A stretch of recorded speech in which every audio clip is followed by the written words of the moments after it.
Okay, so welcome to Men's Couch.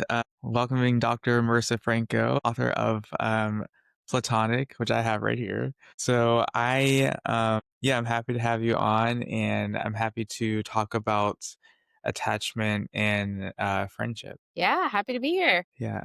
So I think I got this book back in 2022, I think. So that was like 3 years ago. And I was so intrigued by the message and the themes in it. It's definitely something that I've never seen friendship talked in an attachment context. So I felt that that was very interesting and very eye-opening. Thank you. Yeah.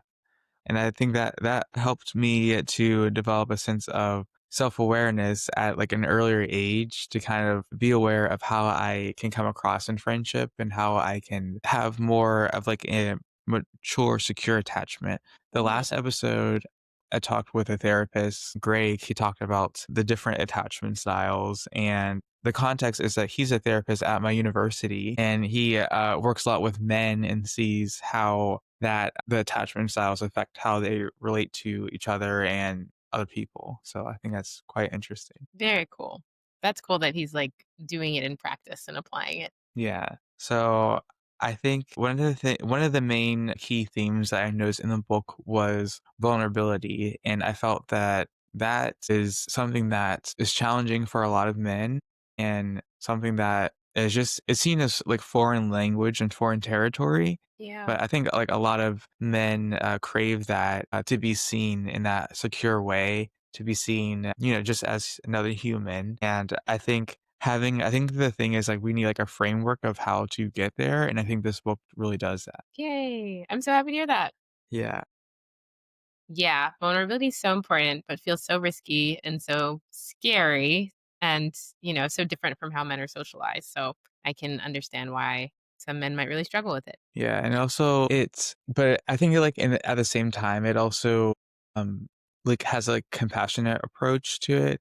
But while saying that, your friends aren't how we like think in our mind, like our friends are like going to automatically reject us and automatically like reject our vulnerability and our willingness to be open. But that's actually like not it's actually not the case. It's actually something that we've kind of developed, I think, based on our socialization. We've developed that mindset that, really, I think it might be a bit fear-based. Yeah, I think it's, something I think fear and shame is definitely, like, 2 big themes that seem to be, like, a barrier to, developing secure attachment. Yeah. Yeah.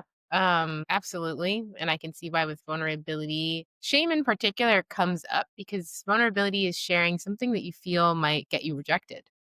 And Yeah. when you're rejected for who you are, that's like a big source of shame. This idea that to be myself means I will sacrifice being in community with other people. Vulnerability and shame are really intimately connected. But in fact, one of the only ways I know to heal shame is to be vulnerable about it and share it. And particularly if you get a positive response, it's very healing. Yeah, and I think a lot of people are used to or like have that anticipation for that rejection that even just like sometimes they'll like tiptoe around vulnerability. I feel like men do this especially will like tiptoe around it and like see like maybe if like I reveal this, what will this say to like the other person? It's not like, and vulnerability can mean like different things to different people and how they approach it, but a lot of at least in my experience, a lot of it is just like so like right now, like I'm a junior in at my university, and right now I'm like kind of in a place where I feel like I'm moving away from that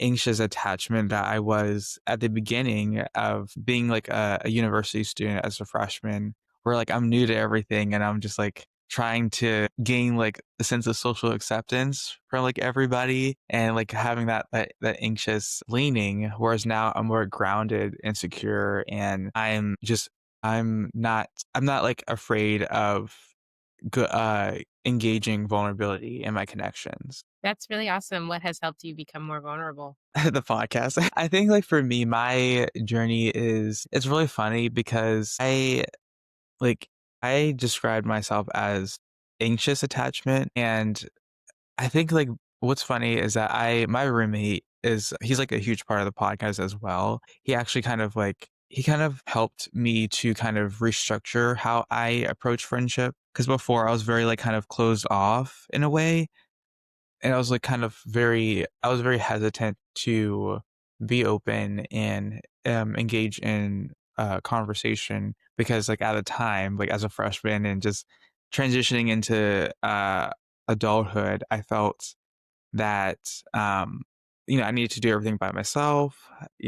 I need to handle everything like alone. And a good example, and we laugh at this right now, is when I was moving in, he was like asking he was asking me if like if he could help me move in, like move my stuff into the dorm. And I just wasn't letting him. I said no, but he kind of actually like forced his way to help me move in, and that's kind of how we like, became friends. Really, I just like at that time I needed to realize that I was operating from like a sense of sort of like I guess being like self-sufficient in a way where I didn't allow people to help me. And I think that like I was always seen as like the person that I need to help others. And like when people help me, that kind of like makes me feel different. But Yeah. over time, like as like we got closer, I realized that this is just like an old narrative that I've been like holding. And that's kind of like a little bit of my journey. Yeah, that makes sense. And I like the switch from like, how will this come off to other people? What is palatable to everyone? To like, what do I actually need and want? Do I need help in this moment? Right. It's less about Hmm. managing impressions and more about expressing yourself. And I think, particularly for anxious people, when you look at the research, if they start doing things for them, just for them, not for their relationships, that's how they become more secure. Whereas avoidant people, it's the opposite. If they start investing more in relationships, they start becoming more vulnerable in their relationships, depending more on other people, they become more secure. Yeah, and I think I definitely do. Like my thing is I lean more anxious and I do have like some avoidant tendencies, but that moment where he was kind of like helping me and kind of just saying like, "Hey, you don't have to do this by yourself." That was like really revealing to me like that I was operating from an insecure like basis where if I were to accept help, then that means something's like weak or flawed about me. Yeah.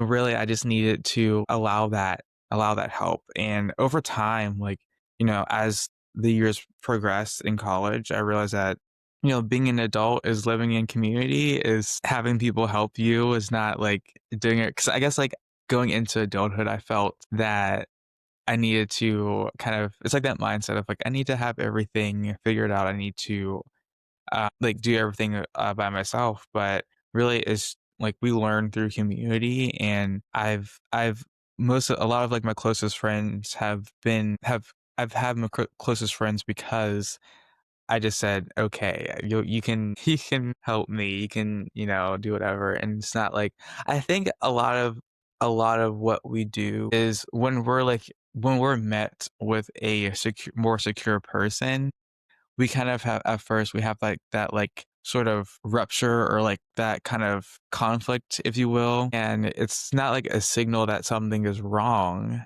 It's a signal that like the way that you've been relating needs to kind of be adjusted.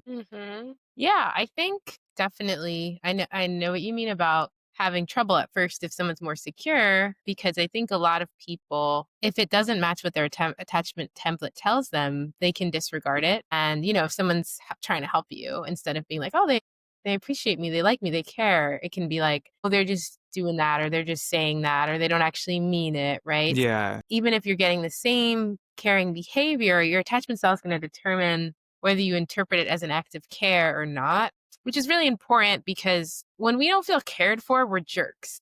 So that's one of the things, like in platonic, is like people that fear rejection the most reject people the most, right? When you're Yeah. feeling rejected, you're withdrawn, you're not friendly, you're closed off. And then you end up rejecting other people and they reject you back. So it becomes this really difficult self fulfilling prophecy that I think if you're aware of your attachment style, you can kind of disrupt how the cycle continues. Yeah, that makes a lot of sense. That self-fulfilling prophecy of, well, it's kind of like that. I'm afraid of, stepping outside my comfort zone. I'm afraid of rejection. So I assume that these people don't want to connect with me. And then those other people get like the wrong impression of like, oh, this person doesn't really want to connect. So it really goes into like no connection really happens because, both people are going off of narratives based off of fear. Yeah. And that could like that is like the self-fulfilling prophecy. It's like, okay, it's not actually worth it to like actually engage in connection. I wanted to ask like how does like the book, how does that like I know you talked a little bit about it in your book, but how does it like relate to like your own personal journey of your attachment? Oh, my attachment. That's interesting. I thought you were going to ask me about friendship. Or like your our friendship, that's what I meant to say. So I would say when I was in my young 20s, like maybe some of your listeners, I felt like romantic love was the most important form of love. And I was only worthy if I had romantic love. And I went through a breakup, and that's part of why I took it so hard because I felt like now I'm not worthy. I have no one. And I asked my friend Heather if she would start this wellness group with me where we could practice wellness, meditate, cook, do yoga, eat some desserts together. And my friends were down for it. And it was so meaningful to me to just be around friends every week regularly, so meaningful. And that it made me question this belief that friendship was trivial form of love, or I don't have love in my life except if it's romantic, or that this love doesn't really matter compared to romantic love. So it made me question this love hierarchy that we have. And that's why I wanted to write Platonic, because I was like, I want to see a book now that I've kind of unlearned this a little bit that really bestows upon friendship the dignity that I think it deserves. Yeah, I think the narrative in literature on friendship is like is kind of like is right here, romantic love is right here, but I feel like people might feel lonelier because they don't realize that friendship can be just as meaningful. So they aren't engaging in those connections to the fullest degree because they feel that they can't based on, the culture or what's been said. I think for me, I also kind of like relate because starting out as a freshman, me and my roommate started these game nights. It started out with four people in our dorm, and over time, I would say like how long has it been? Maybe a year and a half. It's grown to like 20 plus people, and like I'm just like kind of shocked. But it really kind of says me and my roommate kind of like feel that there is a need for friendship and for community where people can just like my thing is I open my on campus apartment to literally anyone unless they're like unsafe, which is not like a thing, but just opening and having that sense of community that people are kind of missing. That's And I awesome. feel like people have that internal hunger that they don't really express because like again like you said it's not romantic, so they feel that they can express, well, I need community and I need a group of friends. Yeah, I exactly. feel like people aren't like really open to express that. Yeah. And in the research, there's actually three different types of loneliness. One is the desire for a close, intimate connection, intimate loneliness.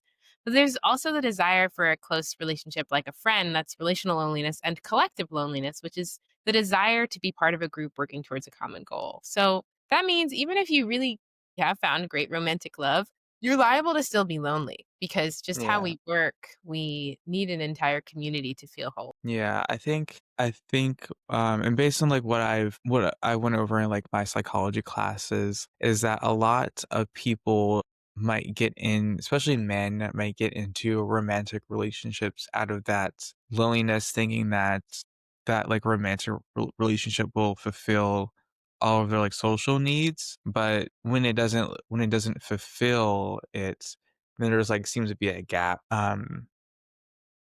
Yeah, I think it's very interesting how our like language and narrative on friendship. Though I think in the past 5 years that's kind of changing. I think COVID kind of helped us realize that we need friends. I don't know if it's just my experience, but I feel like a lot of people like out of like that 2 year span of that like isolation or physical absence, I feel like coming out of COVID, people might like feel more intentional when it comes to their relationships. I don't know if you've experienced that, but I definitely see that. It was funny because when I was writing the book, I guess it was kind of pushing back against this culture that diminishes friendship and trivializes it. But I have seen a lot of shifts now where it's honestly people are turning away from like romantic love. I don't know if you saw like yeah. a viral article that having a boyfriend is embarrassing now. And so it's interesting to see these shifts really happening. And I think part of the reason the shift is happening is because we're in this sort of weird place around gender right now where I think there's been more talk about like men's vulnerabilities and like men going to college less and like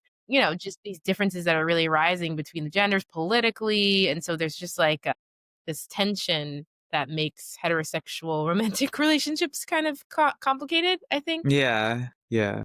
But it has also, I think, led people to focus more on like mostly, I guess, same gender friendships. That makes a lot of sense, and I feel based on, like, the cultural context, there may even be more room for that now with COVID and also with the political and cultural changes that have happened in, like, the last 5 years, and Yeah.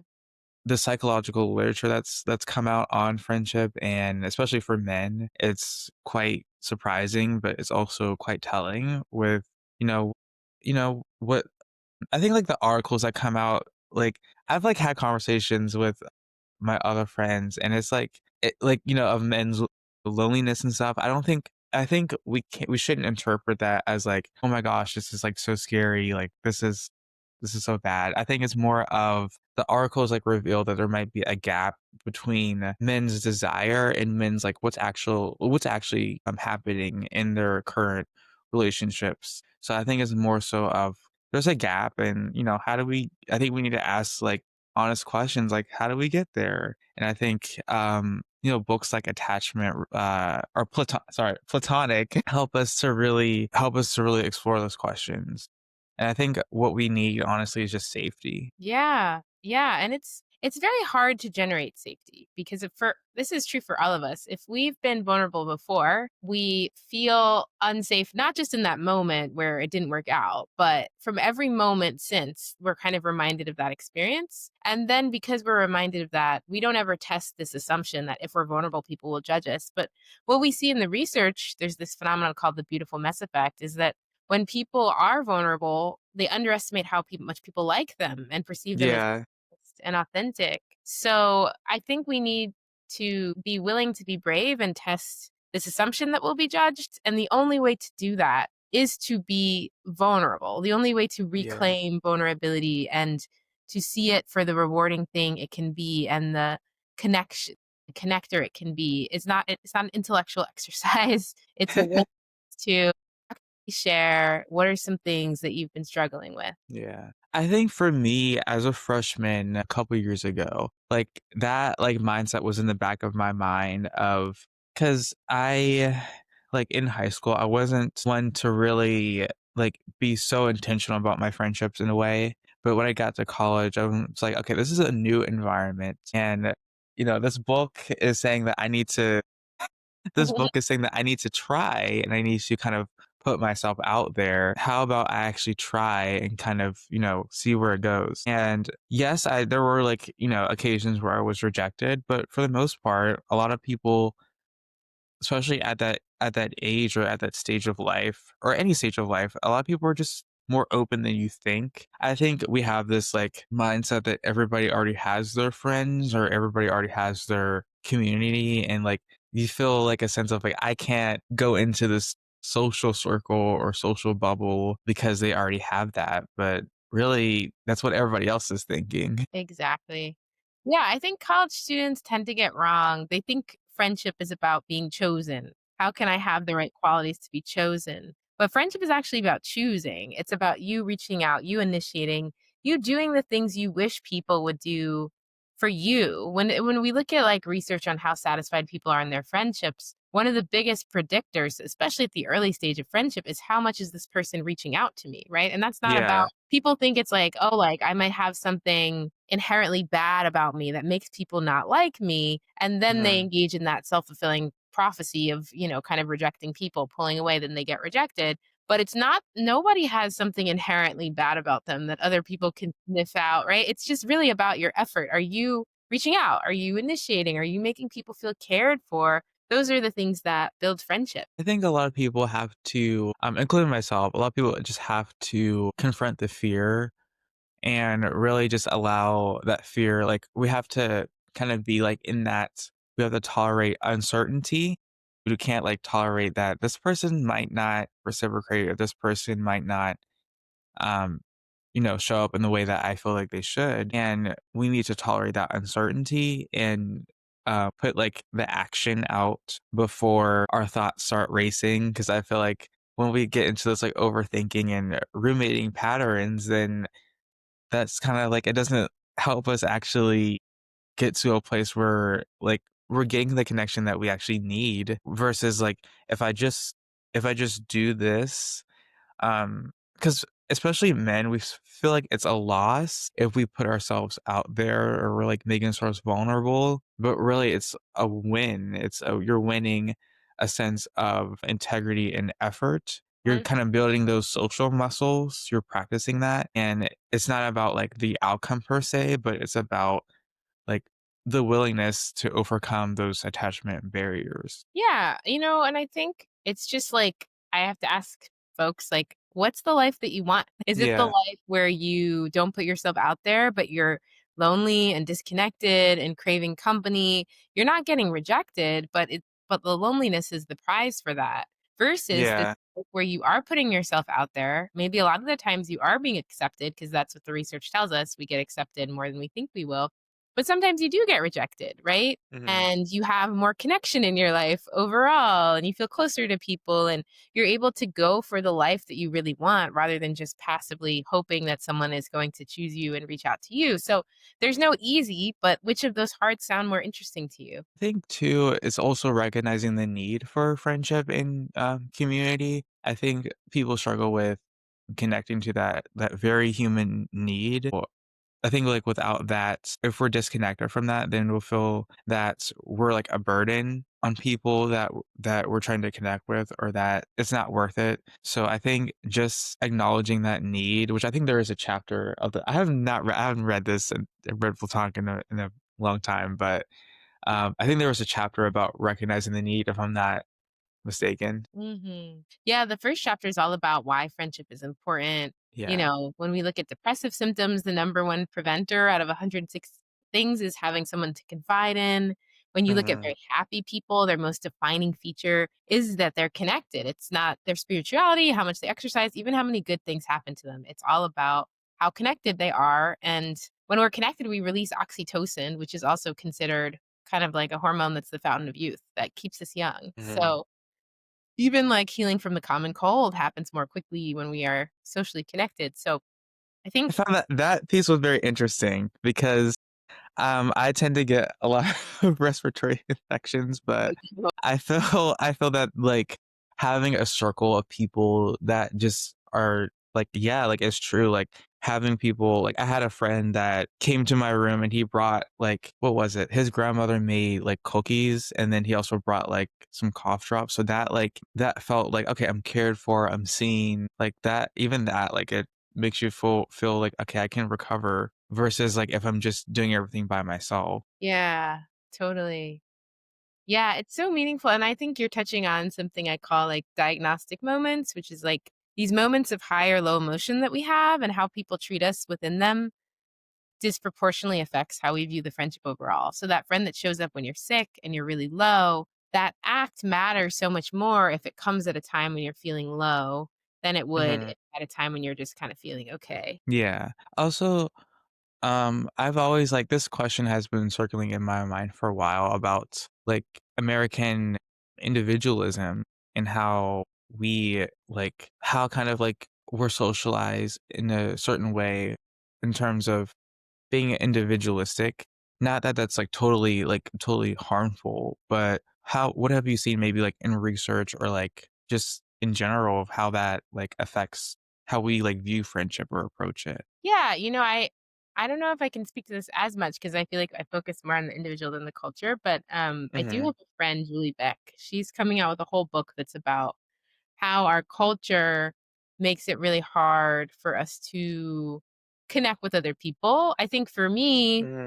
intersection with the individual is that if you're someone who really values friends and puts a lot of effort into it, it can be hard to find people that will reciprocate because we've all internalized this Yeah. individualism. And you might have to sift through more people to find the kind of people that value community just like you do. That's kind of what I've experienced in college, that sort of trial and error and that sifting is knowing that because a lot of people aren't like really necessarily ready to be like live in community or ready or feel safe for that level of intimacy. So I've had to kind of like, sift and kind of try different things and try like different groups of people and like, that didn't like, yeah, I kinda got discouraged, like, for a while, but I like, something in me knew, like, okay, if I can't just, like, wait around for people to start something, I need to start that community, which is why I'm, like, glad that I did because I've gotten, like, so much feedback on the community that I did create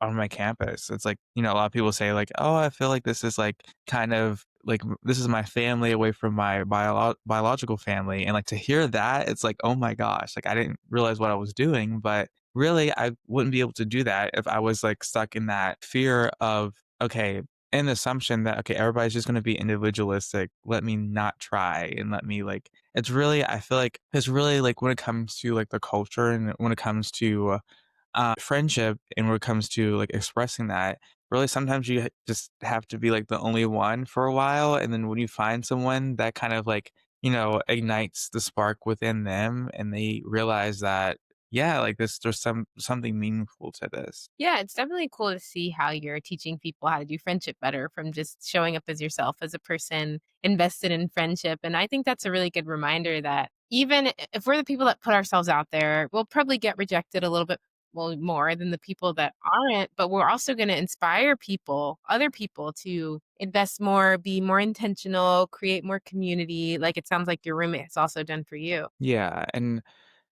to him it seemed very like natural. For me it's more like a learned over time became more like a learned process of um seeing, like because for him, he is very big on and he'll, like, joke about this, he's very big on open communication, being open to hanging out more frequently, and that's, like that was something that was a bit new to me for a while. I was, like, new to that. I instead of, like Instead of, like, rejecting that, I said, "Maybe, like, this is the way that he's relating, it might be new, I might relate a little bit differently, but it's actually, like, has been beneficial." Like, I've learned so much from just that one connection of allowing him to kind of show up as himself Mhm. and me kinda learning. Also, he's also learned some things too. I, like, joke that I'm more of, like, the introverted person and he's, like, the extroverted, and it's funny 'cause they're, like, we balance each other out, so it's a really great dynamic that we learn from each other, and I think that's what all about, like, attachment is in friendship, is being willing to learn from someone else that, someone might have, like, a more of an avoidant attachment style than you. It doesn't, like, make them wrong, it just means that that's where they're, like, comfortable relating.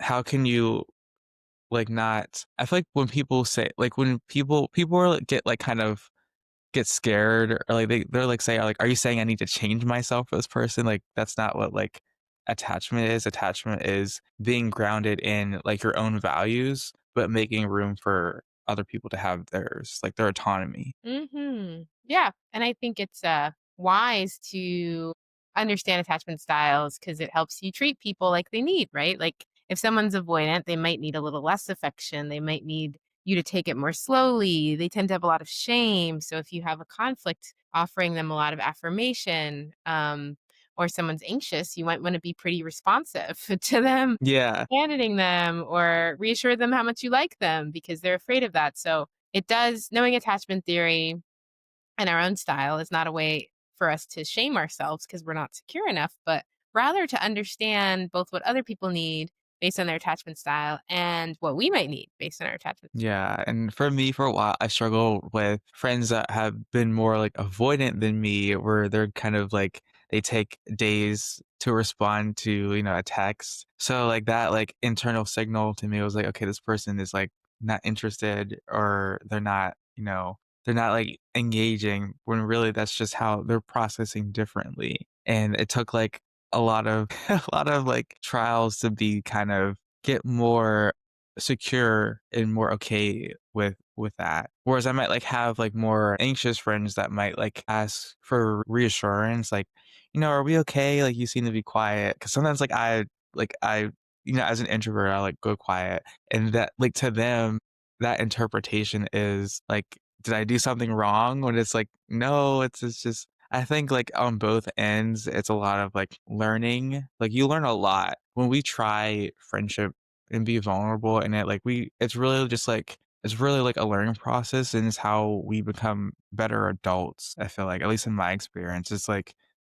because you're kind of like you when you put yourself in a position to be open to different people, you're also kind of being forced to be aware of like what are some of my like internal barriers that I've kind of kept for like 20 years or whatever. Yeah. Yeah, I agree. It's an opportunity for illumination to understand yourself more deeply. Yeah.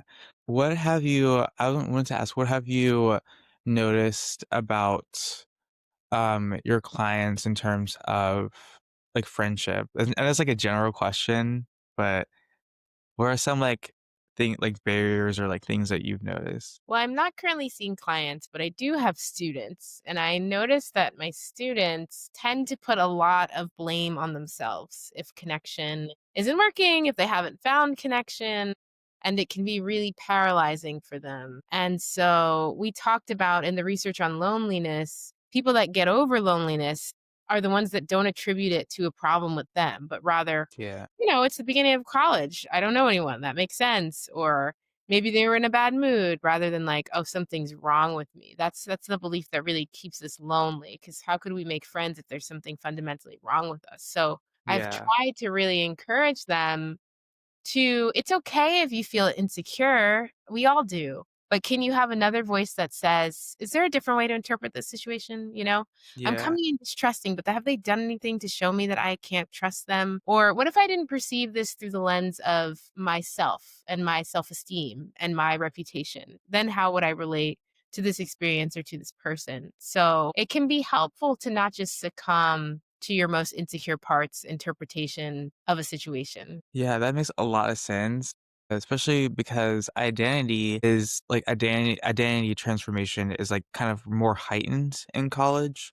So everyone's trying to like kind of figure themselves out or find themselves. And sometimes like that can make people like I feel like limit their capacity in a way for certain relationships where it's not like a personal thing. That's just like they're still trying to figure themselves out enough to become more secure within themselves. On another line, like what I experience is that throughout like my experiences like in primary school and like just high school and that awkward stage, I've kind of like internalized that those experience where people were like more, rejecting because it's like high school or whatever. People were more rejecting it. So like I kind of carried those narratives throughout college, and that kind of like influenced me into like my brain didn't adjust to this isn't high school or this isn't like a limited social world. I think people have like when they become adults, I think people have to adjust to like that mindset where high school or primary school was like that social world was so limited that you're kind of were stuck with like a few people. But as adults, we have more like autonomy and we have more like kind of freedom to like have real friendships. Yeah, I like that because then it gives you the ability to really find people you get along with rather than whoever's at the same tier of popularity as you, Yeah. to just really be yourself and find people that match that. I saw this quote, I think it was like maybe on a mug or something, but it's like, Be yourself so the people that are looking to love you can find you. Yeah, yeah, it's more I think people put, like, a lot of, like, effort into curating a self that isn't really, like, real, and I think it has to do with kind of, like, how like, things like how we're raised and how we're, like, kind of told, like, how to, be about in the world. I mean, we're kind of given these roles by just through, like, growing up in socialization that's not always, like, who we are, and we kind of like don't know how to have secure friendships because of that like that role that we've carried so much. For me, it was like the role of like the helper. I always felt like I needed to like if I'm like friends with someone, I always need to help someone, but that's not like, there's just you can have like a friendship and it not be like a helper or like a therapist role. It can just be like we're just hanging out. Like it's but I think like because people have been like maybe assigned a role or maybe they just like their pattern has been like so much like ingrained into them that that's like they think that's the only way of relating when really it's just you have to like experience different friendships to really see that there's different ways of existing. Yeah, I think if people because I think the inauthenticity comes from a lack of feeling of safety. So if you Mhm. ask yourself, who would I be if I felt most safe? I think that can really help people uncover who they really are when it comes to connecting with others. Yeah, and I think it kind of starts there is kind of starting with like, who am I and how do I want to be in the world? I think people when they have like those roles, I think they just like assume that that's like who they are because, that kind of it does feel like safe to like for a while to be like in a role for me. I felt like needed when I was like in that helper role when I was just that that therapist friend that everybody went to, I felt, in a way needed to kind of like, this is how like I connect. But the thing is that's not vulnerability or like authenticity. That's a role. You need to over time I like realize that I need to like this isn't really like vulnerable. I'm not like practicing vulnerability and people aren't like really seeing me for who I am. I need to get out of the helper role and be uncomfortable with being like in the presence of vulnerability without me having to help this other person or I need to have people help me like my roommate. Yeah, it kind of reminds me of the psychologist Eric Fromm who says like our identities can really disconnect us from ourselves because instead of asking myself, how do I feel about this? What do I want? What do I desire? I might just be like, what should I do based on this identity? Whether it's the identity of a man or a woman or a helper or whatever that identity is, like granting yourself the complexity to want something that exceeds that identity is part of becoming who you really are. Yeah. It can be quite scary at first to kind of like get out of that identity or get out of that role, but it's a lot of like there's more freedom to be had because you're not like limiting yourself to that role because like when I was like stuck in that role I took on like so many of like other people's burdens and that was like getting like to be unhealthy and I needed to realize that like to be anyone's friend all I need to do is just exist as my authentic self and it took a lot of like just me being comfortable with that and that I feel like that's kind of how the secure attachment develops is being okay to, over time reject the role that you've been given and Mhm. allow people to like you as you are. It can be uncomfortable at first. But it's just I think it's just how people develop secure attachment. I think, the anxious attachment is how am I needed or how can I like it's very like it's very hyper vigilant about other people's needs or like meeting other people's needs and that you kind of aren't like you decrease awareness of your own needs in a way, which is Yeah, exactly. You self-sacrifice, you abandon yourself. yeah, and that's not like secure attachment or like avoidant attachment like what I've seen, which I feel like based on like my experience, I feel like a lot of men are more lean more avoidant attachment. That's just like my experience. It's not like a generalization, but I think that like avoidant attachment is like the role of the self-sufficiency. And I think it's like kind of like an imbalance of you can be like like have autonomy and like independence, but just being like the lone wolf, it's not really gonna like benefit you like long term. Yeah, definitely. I think people might embrace self-sufficiency because they think it might give them status as being perceived as self-sufficient and independent and self-reliant. But really, I think people feel like they really appreciate people that they feel connected to, really, that treat Yeah. them, that are kind to them. There's a theory in the research, it's called theory of inferred attraction. People like people that they think like them. Being hyper independent limits your ability to show care, both give and receive care for other people, because even if you're giving care, you're self sufficient, but you're offering care to other people, people are less likely to ask you if you're not asking for care too, because then it creates Yeah. imbalance. So if there's behaviors you want or you like when other people express to you, you kind of need to do them too. Yeah, because people like naturally will like assume, okay, this person doesn't like need anything, they're okay. And to like the self-sufficient person, they're like, well, I feel like alone, but well, you're kind of not really like expressing your needs in a way that helps people like understand what you need. So that kind of creates like again that self-fulfilling prophecy. Whereas like if you're like open about your needs, people will feel more likely to help meet them. Yeah.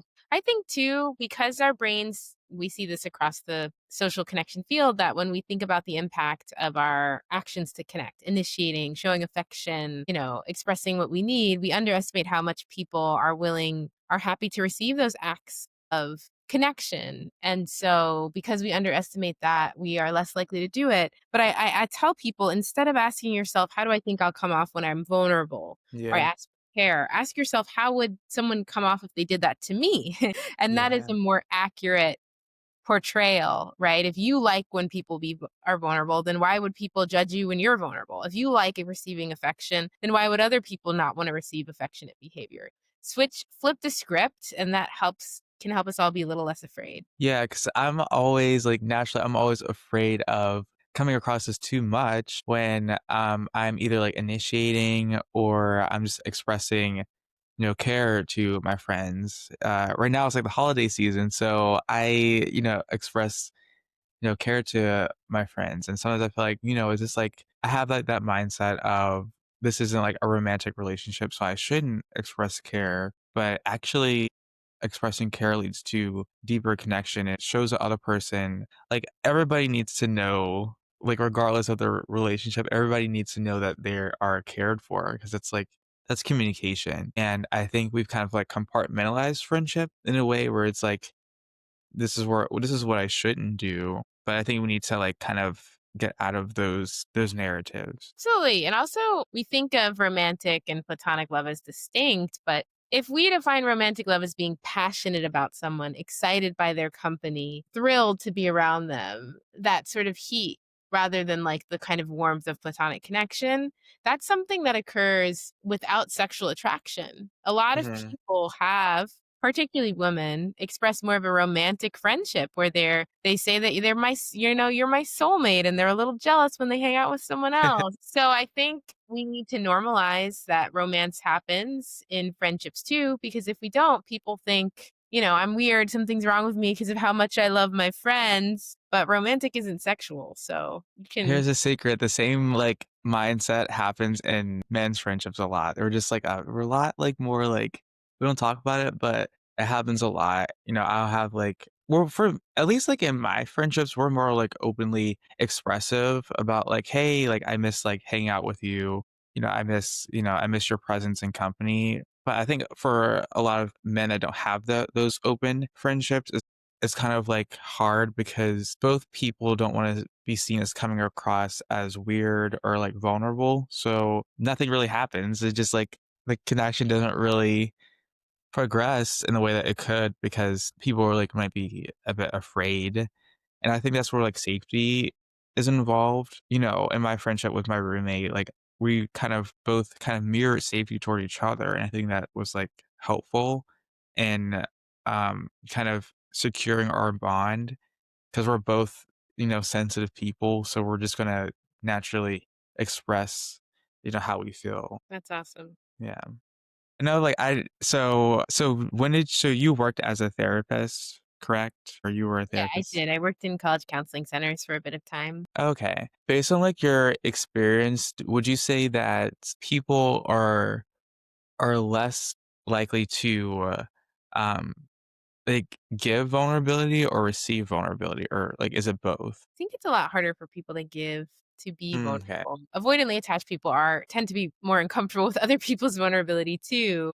But we see when other people are vulnerable with us, we become more likely to do it for them. But I think the hardest part is really breaking the seal. So if you want to have more vulnerable relationships, you're probably going to have to be the first one.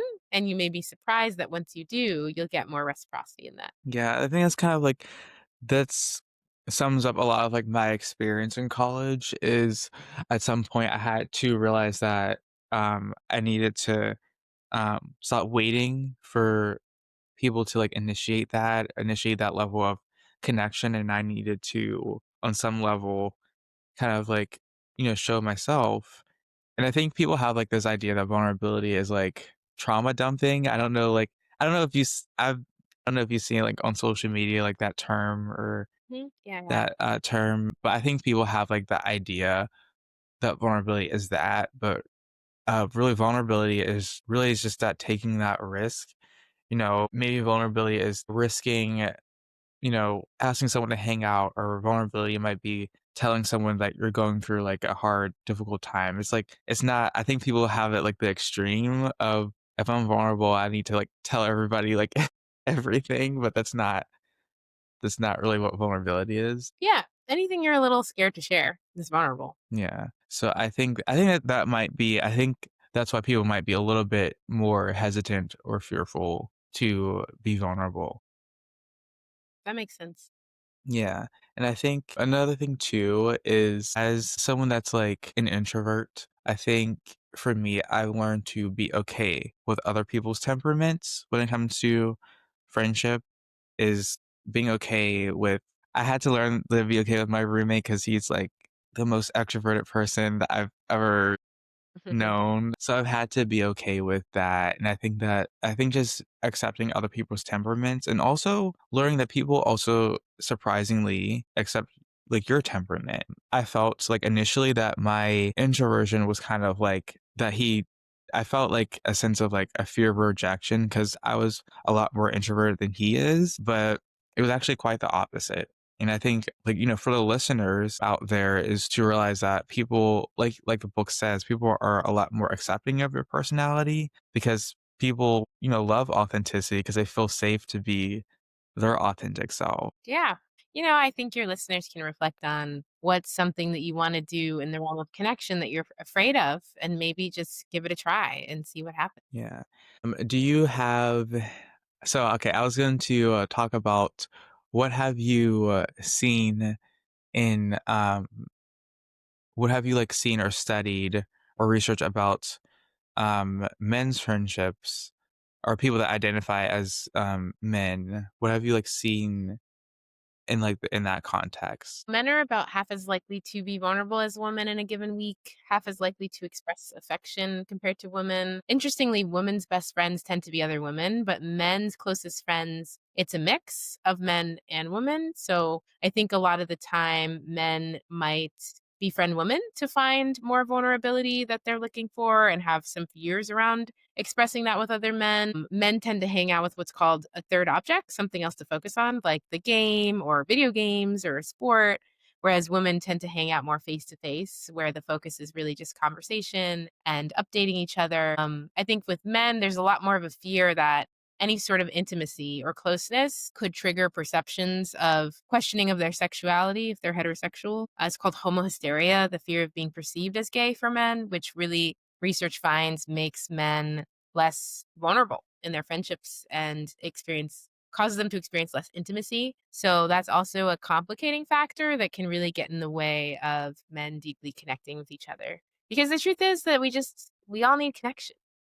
Yeah. platonic connection too, and, a Yeah. deep, intimate platonic connection. There's nothing sexual about it, even though it's quite intimate. I've actually, experienced a few of the components that you mentioned. One of my closest friends is female, and I feel like I learned a lot from her in terms of how to approach vulnerability and how to, um, navigate some difficult, emotional tension in my male friendships. Seeing the way that she has kind of been an example and kind of taught me some of the skills I kind of didn't have, but some of the, like, the components that you mentioned, I've definitely experienced. I've also experienced that, that fear of closeness that doesn't allow for men to actually be, honest or upfront or authentic because there's always like that.